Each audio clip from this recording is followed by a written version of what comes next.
In my town, there used to be an abandoned prison. It has since been knocked down. It was in the middle of the woods, and it wasn't the kind of place you'd end up accidentally. Every once in a while, police would patrol around it. For the most part, it was just barbed wire fences doing their job.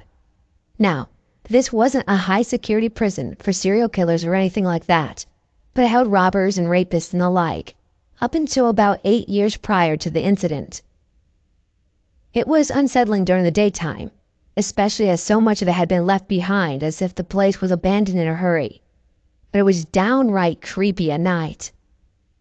Well, in high school, my friend Nick and I loved exploring.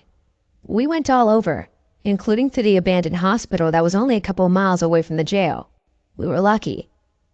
Growing up in the area, we knew that there was a small hole under the fence in one area which was the only way to access the jail. One night, we made the normal trip under this hole and were talking and walking around the area outside of the jail. We were moving as quietly as we could because, as I said before, occasionally police will patrol the area. They just parked their cars at the fence on the opposite side of the fence from where we entered, so we wouldn't be able to see them if they were there. Eventually, we were pretty sure that there were no police, so we began to be a little louder and turned on our flashlights. I should mention now, other than the occasional policeman who parks his car outside the fence, we had never seen another person anywhere near the jail, let alone inside of the fenced area. We were hesitant to enter the jail itself, first of all because of how scary it is at night, and second because it's a pain in the ass to get into the jail itself during the daytime, let alone at night. So instead, we kind of just walked around the outside for a while as we normally do, scaring ourselves for the fun of it.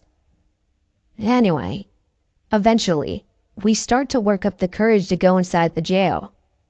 So, we make it to the long trip to the other side of it, to where we know there was an entrance. We were walking along the side of the jail, where the cells were, which made these huge windows. These were so that, from the outside, when the jail was in use, you could see all the inmates and what they were doing. As we're walking, out of nowhere, a light turns on from inside one of the cells that were only a few feet away from us. We can't really see anything inside, just the beam of flashlight which first points upwards and then directly at us. At first, we just froze in terror. As I said before, we'd never seen anyone in there before. Who would be sitting inside of a cell, totally silent and in the darkness as a couple of teenage boys walked around the outside? We couldn't imagine that it was a fellow thrill-seeker like us. It was not the kind of place you'd sit alone in the dark. A homeless person? No, we didn't think we'd have a flashlight anyway. And we assumed that cops must look through the inside during the day. A police officer? Probably not. There was no reason for him to be sitting inside of the building, waiting while we had known that we were there for a long time. After a few seconds, we sprinted away as fast as we could. I didn't even turn around to see if we were being followed or anything. We just found the hole under the fence and got the fuck out of there. So, we wonder to this day, who is sitting inside the abandoned jail cell in the dark, presumably watching two teenage boys walk around inside. Then, waiting until we were only about a few feet away to announce his presence by turning on a flashlight. I'd assume we'll never know the answer to that question, and I don't really want to know. We never went back at night, and that place is gone now.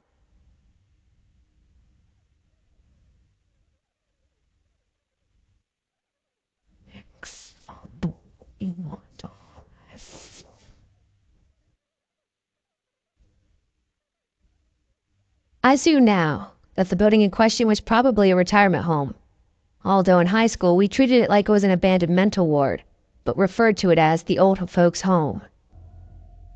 It was one of our greatest desires to explore it, and we completely expected and secretly wished to have a terrifying experience. Everyone agreed that the place was haunted, although it isn't, and I don't believe in that stuff anyway. It had been abandoned for as long as any of us knew, just on the outskirts of our small town in Middle America. There were 4 of us that explored the grounds and later the interior in episodic increments, discovering more each time. The first time we were brave enough to go, it was just before dark. the place was locked up tight. The second time, a door at the back of it had a glass window smashed out. This should have been our first clue to stay away. As it was the glass with the lines of wire through it, something hung the window with a little dry blood on it. One of us reached through and turned the handle from the inside and opened the door. With windows boarded up, no moonlight lit the hallways, and we only had one flashlight. We went down 2 hallways. All the rooms along the way were empty, except for 1 or 2 with a lone chair or bed frame. We discovered that there was a second floor and a basement, but we didn't get a chance to explore more as a red light attached to a car battery freaked one of us out. We thought it was an alarm or something. Anyway, we scoped it out for a few weeks and made sure there weren't any security patrols or anything weird like that. We never knew who owned it. Somebody had to own it.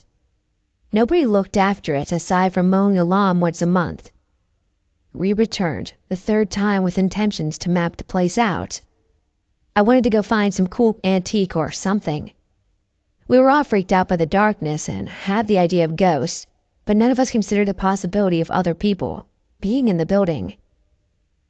In the basement, we finally found creepy signs of other visitors, but it wasn't until the last minute that feces started to hit the fan.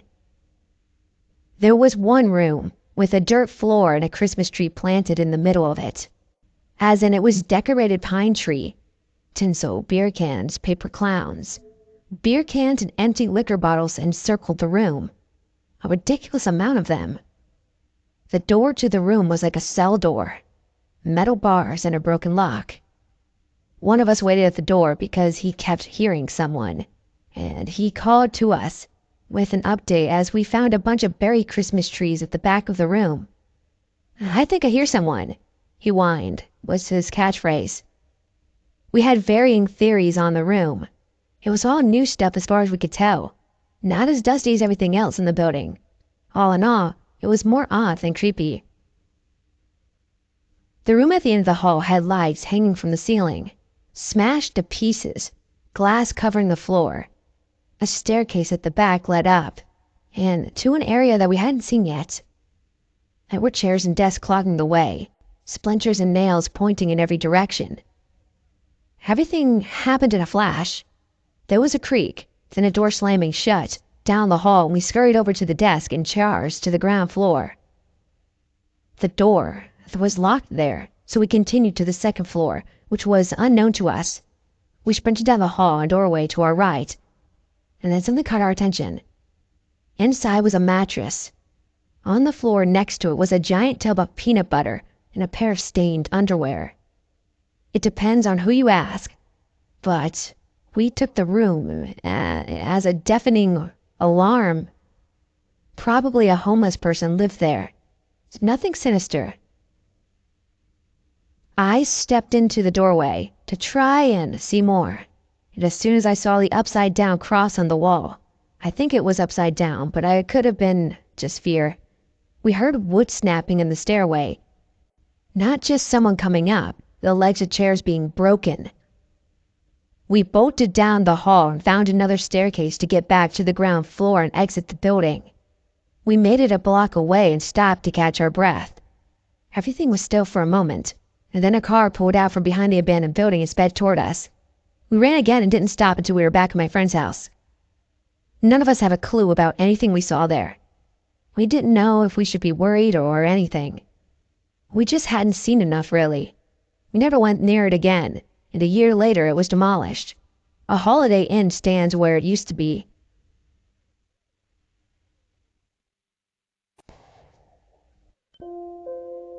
Four of my friends and I decided to go ghost hunting at this abandoned house a few years ago. We go in and it's super freaking creepy. There's drawing all over the walls. Satanic shit. The floors were caving in and it was raining. Super creepy. So, we go upstairs and sit in the center of the room. We set up the equipment and start asking questions. My friend's girlfriend kept saying she wanted to go outside and see if there was anything out there. I told her it would be hard to capture any voices because of the outside noise and the rain. It would be useless. Suddenly, my friend's girlfriend states that she heard scratching coming from one room. Being skeptical, I told her it was bullshit. We went to that room. There was a fucking pentagram drawn on the floor. It covered the space of the whole room. I don't really like messing with shit like that. So at that point, I look at my friends and say, "Funk that, a funk of this, I'm out of here." I handed them the EVP stuff and walked out of the house. It was raining harder than it was before, and my friend's car was locked. We were trespassing, so I thought it would be useful to be on the lookout for cops. Sure enough, I see a cop car in the distance. He stops outside the house. We were smart enough to park down the street. So I called my friend and warned them that there was a cop at the turnoff, and to turn off all the lights and to shut up. The cop finally leaves. Suddenly, two of my friends come running out. I asked them where my other friend is and where his girlfriend is at. They told me that they were getting creeped out, so they left. Within 2 minutes, they come running out and tell us to get in the car. We quickly drive off. I asked them what happened, and they said that they just kept hearing noises behind them. We get to my friend's girlfriend's apartment, and we start listening to the EVP. Nothing much happened. Suddenly, I can hear a whisper near the end. "There's nothing outside." It talked over my friend and his girlfriend right before they said that they wanted to leave. It was like mocking us, saying there was nothing outside. I got chills hearing that. They got chills hearing that. They also said there were a lot of dead birds in the basement, and that there were more satanic shit drawn everywhere. We haven't gone back since, and I don't think we will.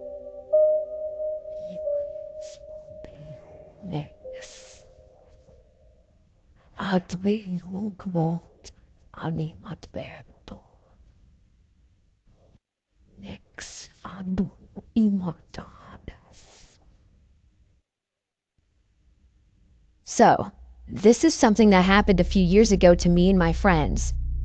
There used to be an old, run-down house near where I lived. It's now been knocked down, but it used to be where the gated-off bit was. As a bit of backstory, there were all these rumors that homeless people lived in it. The previous owner was murdered, and it was a drug den, etc. So, me and my friends were 16 and drinking and messing around on the beach, and it was about 10:30. We'd ran out of beer, so my mate with a fake ID was getting more from the Tesco just up the road. When he got back, he mentioned at the house, and that it would be cool to go inside. We joked about it and made our way to the house. To be honest, I didn't want to go in and was hoping there would be a door or something to stop us from getting inside. Unfortunately, I was wrong and there was no door on this house. We walked in, and the first thing I noticed was a very strong smell of piss, and there was dirt all over the floors. We went into the first room on the left, which used to be a living room. There was the frame of a sofa, which we could just now make out due to the streetlight coming through. All over the floor was rubbish. Beer cans, crisp packs, syringes, etc. Now this should have been a sign to get out of there, as the house clearly wasn't abandoned. Anyway, we left that room and went into the kitchen, and it was a similar story. Shell of a room, littered with rubbish. We carried on looking about the bottom floor until we got confident that it was just us. I was in the kitchen with my friend, who was trying to get the fridge in there open. It was fastened shut by God knows what. I refused to touch it due to how filthy it looked. He was making a fair bit of noise, whacking and scraping at the edges with a bit of a banister from the upstairs to try to lever it open. And between the noise he was making, we both heard a creaking sound upstairs and froze. We quickly went into the living room and saw that our other 4 mates were in there. By this point, I was panicked and terrified. We let our friends know what we heard, and all agreed that it was time to leave and carry on without anything else happening. Everyone was trying to be brave at this point. We were walking out and we all heard another creaking, but this time it was on the stairs. I was at the back and turned around and could just make out the silhouette on the stairs, at which point I shouted something along the lines of, "Fuck, run!" And we all sprinted out. We got out the house and hopped the wall, and we were all waiting outside, fixed on the door. A man stepped out of the house and turned back and went in. I don't particularly remember what he looked like, but he definitely didn't look homeless. I didn't recognize him as one of our local homeless guys. Like a bunch of drunk 16-year-olds, we went back to the beach and started coming up with theories. Two of the guys were adamant that he had a knife in his hand and that they could smell something rotting in one of the rooms, claiming he was a murderer and one of us could have been his victim. Whoever he was, I still get chills thinking about it today, and I don't think I've ever been more scared in my life.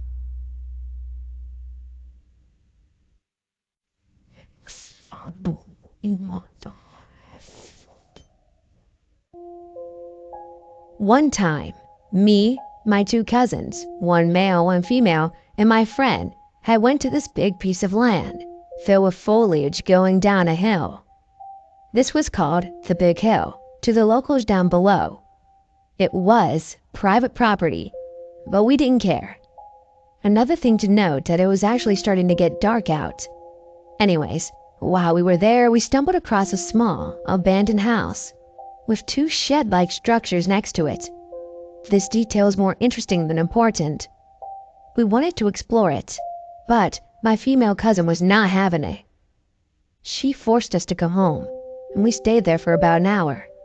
She finally let us go, but me, being the only one with a phone in the group, had to text her every 3 to 5 minutes with info on what was going on and that we were safe and the like. When we got there, it was basically pitch black outside. My friend and my cousins both had flashlights. As I had my phone for light, I kept the constant stream of info and pictures to my cousin. Everything went normal for a while. We were goofing off and discussed whether we should try to get footage of the garage or not. It had a huge hole in the ceiling into the attic. We exited the garage and discussed whether we should try to get it or not. I offered to do it, but my cousin, the male one, would have had to boost me up there, him being much taller at the time. I was down for it, but my friend said that I was nuts and that we should leave. We argued for a solid minute or so, and suddenly we heard a slam in the garage. We were like 20 feet away. I don't mean like a single bump. I mean like a solid slam in the garage. We all booked it instantly, and my friend tripped me on mistake. I looked behind while pulling myself up, and I saw what looked like a man peeking through the doorway behind the garage. I only saw this for a split second, but before getting up and running with my cousin.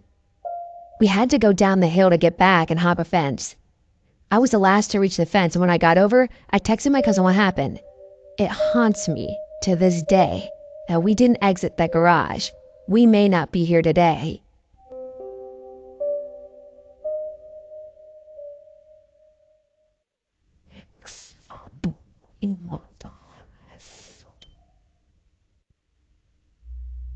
As an intro, I go by the name Holt, and I'm an urban explorer living in Virginia.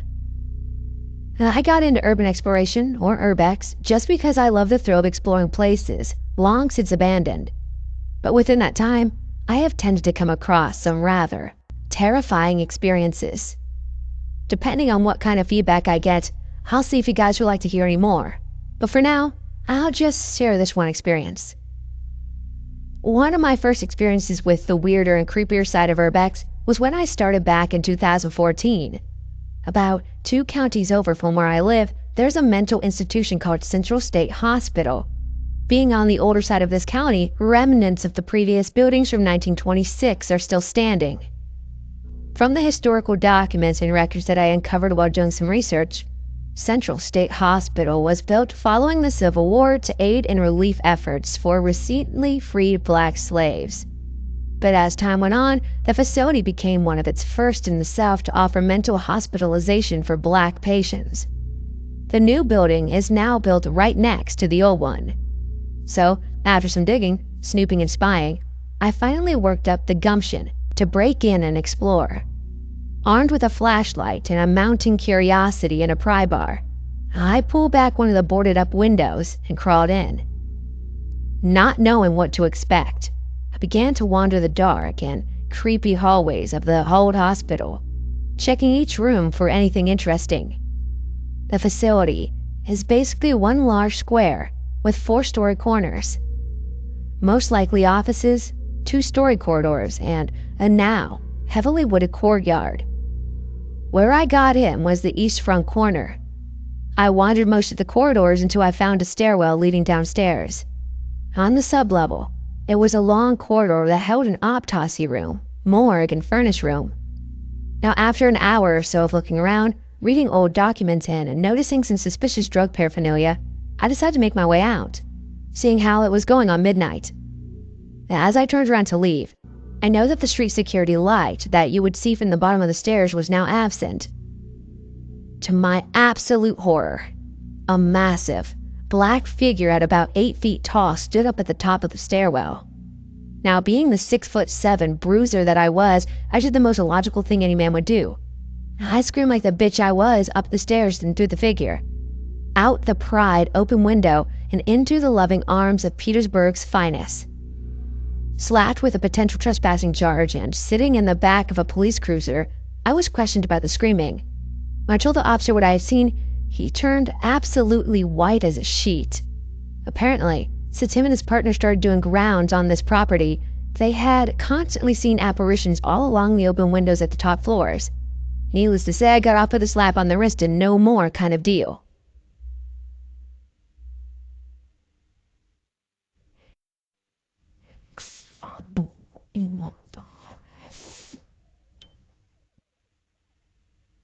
I live in Massachusetts. There's a location out here called the Belchertown State School for the Feeble-Minded. Check it out on Wikipedia and Google some pictures. It's pretty neat stuff. Well, it has a very dark history with ill treatment of patients, including children and reported suicides. Closed in 1992, it was mostly demolished in late 2016 into 2017. But before that, I spent a year going there on a weekly basis, usually Fridays. I began with a few friends, and then over time I would go there alone. I spent a lot of time on those grounds to the point to where I knew every part of it, inside and out. I even became something of a local legend because I wore a mask when exploring, and if I ran into other groups they would recognize me from the stories. There are a few selfies out there of me and some folks too. People liked taking pictures. Never saw any of the selfies though, sadly. But there were many nights I had the whole grounds to myself. Paranormal activity was rampant, and I have some crazy stories. The most obvious and frequent one was noises. Now, mind you, the whole of the complex was in disrepair. Not only that, but wild animals would sometimes move in and out of the location, so there were a lot of unidentified noises I could likely attribute to animals.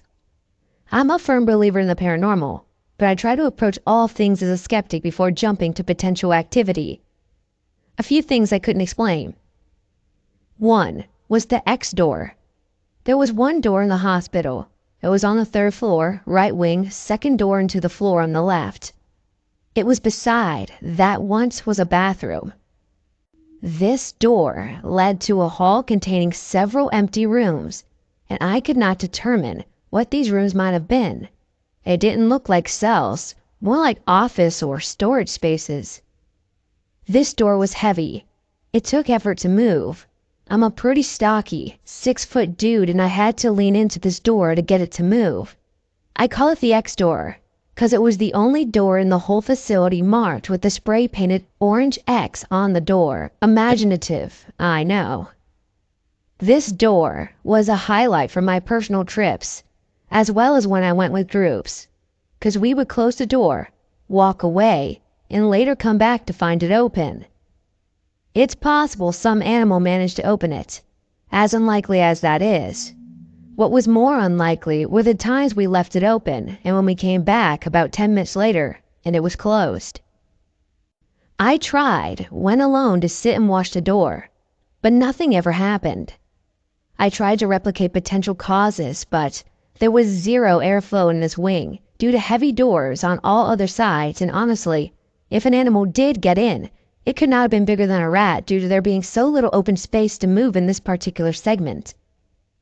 I can never explain the X door, but it was always a good stun when I'd bring up a group back up to that floor and we'd find the door shifted. Another experience was one time I was bringing 2 of my friends out there. It was their first time to the grounds. We made it past the fence and to the outside of the asylum. They didn't want to go in, getting spooked. I encouraged them to try it. I had some cool stuff to see after all. And then we all three at the same time heard what sounded like screaming, laughter, and talking all at the same time. I heard more laughter, but my friends say some screaming was more prominent. Now, could have been another group inside the hospital building. But here's the thing. I had been on the grounds when another group is talking or laughing and screaming inside, and you can't pinpoint exactly where it goes down. Lots of broken windows and open walls, so it's pretty damn easy to lock down at least what segment the group was from. But this sound came from the building. That's the only way I can explain it. Like the whole building at once just let loose a stream of trapped sounds. I am a gutsy bloke, but I got chills too, and we left, to the begging of my friends to flee the grounds. Wish I could have stayed the night. The activity was just getting started, I feel. I would go there weekly and spend about a half hour in several key rooms. The padded cell, the silent room, the X room, the auditorium gym. A lot of great sounds and some truly disturbing sensations.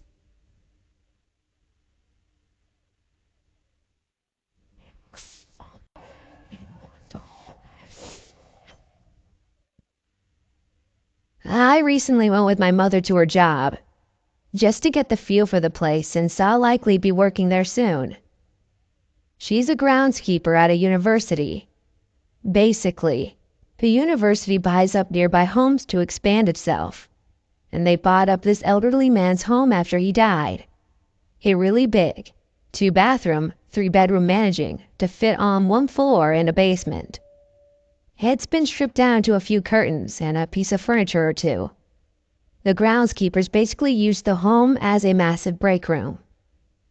I stayed there for about 7 hours a week, or 2 ago, and I got freaked out.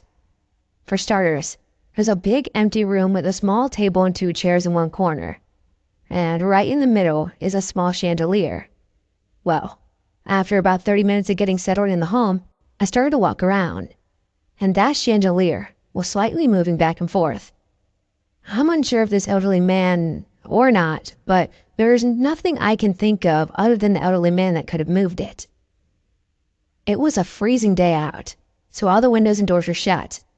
There's a single fan in the house that I can recall, and it was not on. I specifically checked once, and I noticed the swinging. About an hour later, I get the courage to go down to the massive basement, since I was bored. There are no lights down there, despite there being 3 massive rooms in total, plus a bathroom down there. Before I went in, I took a picture at the top of the stairs looking down. I don't know if my mind is fucking with me, but I swear to God there's a face at the bottom. My final evidence. What haunting goes without unexplained footsteps. After going down to the basement and barely going past the steps from running back up them again, I heard a distant but loud set of footsteps. About 4 steps on hard wood, with about a half second in between each step. They sounded like they were on the other side of the house. Keep in mind it's a very echo-prone house due to there being nothing but wooden floors and big open spaces, so it may have been anywhere. So tomorrow I'll be going back there again with the same amount of time. What should I do? Should I ask it anything? Should I leave it alone? I kind of want to interact with him a bit more since those who knew him said he was a nice guy.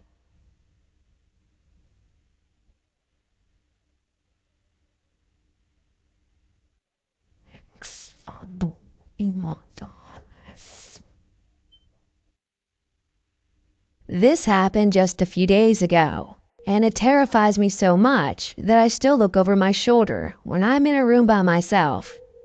So, I work with the construction, in the part of the office that is. I have a team of guys and a girl who happens to be a really good friend of mine.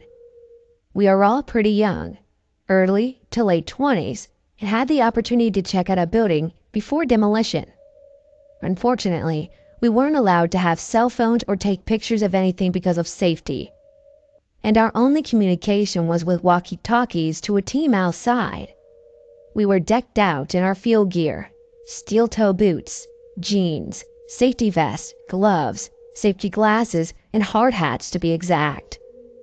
Anyways, we went up to the top floor to check out the building while our boss did some technical work with the safety manager. As they were working, we were given the okay to explore a little. My friend and I went down to the floor with a group to be away from the bosses and began messing around. The building was huge and still had some things inside of it, like tubes, buildings, old chairs, etc. You can imagine the jousting that took place. Long story short, a coworker got a bloody nose. Being the only girls, we took him into the bathroom to clean it up before having to report blood to the boss man, literally upstairs. So in the bathroom, we shoved his nose full of extra paper and washed it down, for the water hadn't been shut off yet. As we were cleaning him up, a knock came on the door and a "this isn't funny" type line. I went to the door and began to open it when I noticed that it was jammed. And then I said, "This isn't funny." After a few tugs, I heard a panic in my coworker's voice on the other side of the door and started pounding. We were all yelling something as blood started seeping through the Brian's papers. Jane went to grab more when suddenly the bathroom stall doors all shut at the same time, bouncing off the doors, and they stopped and the freaking lights went out. Someone screamed. It may have been me, and I started clawing at the door, yelling to let us out. This bathroom had 0 windows in it, and I can't even tell you how fucking dark it was inside. We were scared, so scared, and Brian was cursing profusely. I heard a sudden rush of air, like in scary movies when the ghost is breathing, if you can imagine. It was like a freezing cold person was trying to exhale. And I felt a horrible sticky hand crawl up the back of my hard hat. I ripped it off, and Jane screamed from the sound of it hitting the floor at her feet. Finally, a loud bang ripped the door open, and the others came rushing in, pale-faced. We were all yelling and screaming at each other. We all made it out safe, and I got my hard hat back from my boss checking out the bathroom. All I found was blood on the sink. I can still feel that hand on the back of my head if I sit here for a while, and I'm constantly wiping away at air. I'm terrified of going to a bathroom by myself now, even at home if I have the dogs come in with me.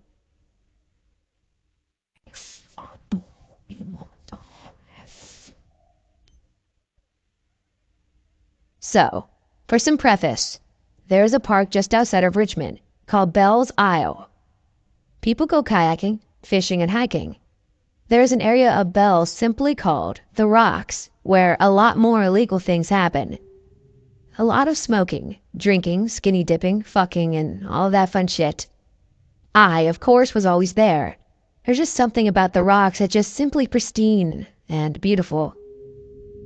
About a mile down from the entrance to the rocks, there's a little tiny cove where a massive and decrepit pump house from the early 1960s sits, abandoned. I've seen a fuck ton of people jump off the 3rd story into the water below, almost like a diving board. Now, like I said, this facility was big, and I mean it was big. It stretched out about 50 feet and stood maybe 150 feet tall. There was maybe 5 floors total. There wasn't anything entirely fascinating about the place, to be honest, but it was just a massive concrete husk with old piping and scaffolding. The park closes at dusk, just like most parks in the area, but that didn't stop anybody from getting out there, starting a fire at the rocky outcroppings and getting wasted for far, far into the late in the night. I, of course, did so as well. It was maybe midnight before I decided that a 12-pack of Pabst Blue Ribbon, shit's disgusting, 3 or 4 joints, and my s'mores, it was time to roll out. Packing up my small backpack, I went ahead and started out towards my truck. After rock hopping for about a quarter mile upstream, I passed by the old pump house. I recall there was a pathway behind the pump house that gets me a lot quicker to the parking lot. So, in the dead of night, armed with nothing but a flashlight in my little .32 Colt, I started making my way down the path. Walking along the trail, it borders a brick wall of the pump house. I noticed a door I had never seen before. A massive and heavy-looking steel door. My curiosity piqued. I decided to test the door. Sure as shit, the door moved. It swung open with a loud groaning scraping sound. I shined the flashlight down the hall, a set of stairs that leads down presumably to the control room. I pull my revolver out slowly, holding it tightly onto the walnut grip as I creep down the bowels of the pump house. Making it down to the basement of the stairwell, I noticed a few things right off the bat. Number 1, it was indeed the control room, with old, grimy, dirty panels. Number 2, the smell hit me hard. Like sickeningly hard. It reeked of mold, mildew, and blood. Number 3, the sketchy looking pentagram that sat in the center of the fucking room. Yeah, you heard me, a pentagram, drawn out in chalk with some incredibly sketchy, questionable stains on the floor. Number 4, the candles that were burning around the circle. Okay, creep factor just fucking skyrocketed. I looked around the panel, surveying it. My heart leapt out of my throat when I heard footsteps and talking coming down the staircase. Panicked, my eyes looked around until I found a locker that was big enough to get into. I quickly got in and very quietly shut the door and stayed as silent as the grave. I watched through the grates of the locker door, feeling like I was a cheesy person in a horror movie. 6 robed and hooded men came down into the panel room and gathered around the circle.